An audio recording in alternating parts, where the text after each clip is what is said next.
All right, welcome back. So day 11, and we're getting close to the end. We have another card to make and another gift to open. And your gift today includes two of these.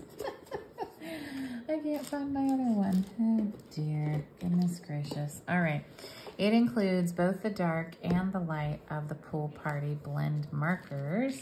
And we're going to make card number 6. So this is card number 6. Do not let it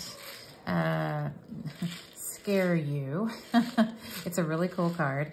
And I'm gonna walk you through the pieces and how to do it. So I've included 2 sets of these punched pieces because you do have 2 jars. So I just wanted to make sure that if you wanted to make another one, I didn't provide you with another card base, but you know, you guys have cardstock or card bases and you can figure that out. I'm not worried. I want to show you the main construction. This card is really easy. This designer series paper is just 4 by 5 1/4 standard stuff. This is a sentiment, stamp it, pop it up with dimensionals, right? That part's really easy. I want to walk you through this piece.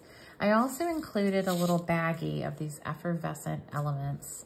You have probably more than you need. A few of you got clear bags and a few of you got these weird sample bags that I had. I was just looking for a way to keep them sealed. They're very rolly. They can get away from you, so just be careful. And so you can make this with or without these beads, but I wanted to show you how to do it. So we're going to get our large floral image, and in this case, I had to cut a pretty tall piece because I want the stem to go in the vase, but I want the flower to be out, right? So I'm gonna line up my 2 pieces. So this is my solid piece and my punched piece. And I'm going to ink it up with our ink spot. I'm gonna make sure I've done a good job. And if you don't have a stamp pad, now's a good time to use that stamp pad that you got because there's a slight variation, level variation here. And to make this stem image go onto the back, you need to make sure you've got a good stamping surface. So, all right, we're gonna stamp our flower. Okay, great, we've got our base, so that's good. And then we're gonna take our blend, and remember, we're gonna pull in some of this from the edges, and I might end up using the back only because I think this end of my blend marker is kind of dead. Uh-oh, I need a new blend. That's okay. All right.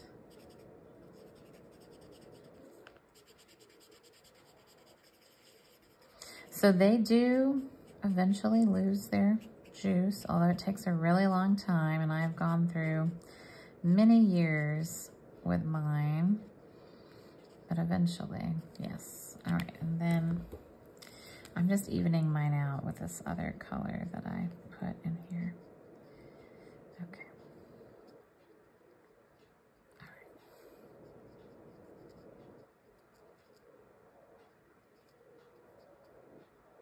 Okay. All right. Good. So now we've got our stamped image, right? And we've got this piece, and now we've got this background piece, and we want to add some water. So what we're going to do is we're going to get our light and our dark marker, and I'm going to see if I can find mine. If I can, I'm going to do it with 2 different colors.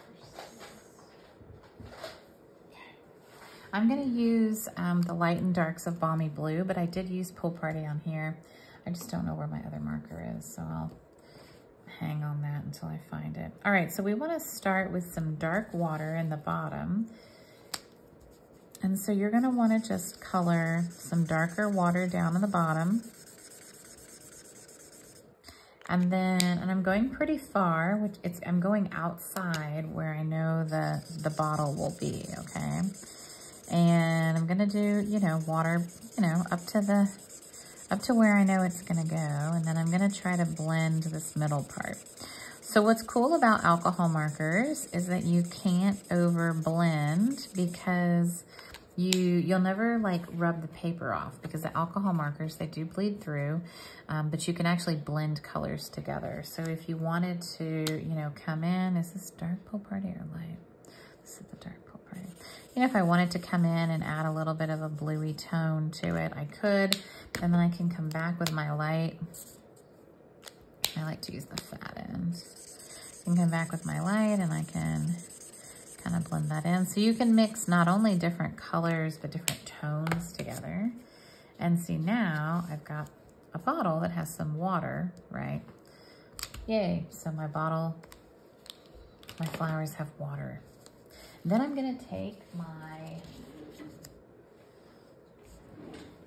my piece that you have that was included in your embellishment kit, and I like to take the adhesive off the front piece first. So there's adhesive on both the front and the back. So the front is usually easier for me to line up, so I do the front first. And then I add in my fun doodads. Now, if you're doing this later, you don't have to use these. You could use little punched pieces. You could not put anything in here. There are also people who put water in here and they seal it with a window sheet, which is really wild. All right, so I'm gonna take the back off. And the other thing I'm gonna do is I'm gonna put some adhesive, because I want the whole panel to be glued down. So I need to make sure that I've got the whole thing glued down. And then because I cut these two to be the same, I should be able to just line it right up. Press where you've got your bottle. And now we've got a fun bottle and we've got water in our bottle. Isn't that cool? And we've got our little doodads. The other thing I saw people do with these was they used them as like foam for like the By the Bay or any of the like seaside themed things. So I thought that was really fun. They like glued it on the front of a card to kind of represent the foam in the ocean. So now you've got your panel and you're just gonna glue that flat onto the front of your card. And there you go. That's card number 6. And then tomorrow, the last day, is a really fun surprise, and I hope you love it. And I'll see you back here tomorrow for day 12. All right, bye-bye.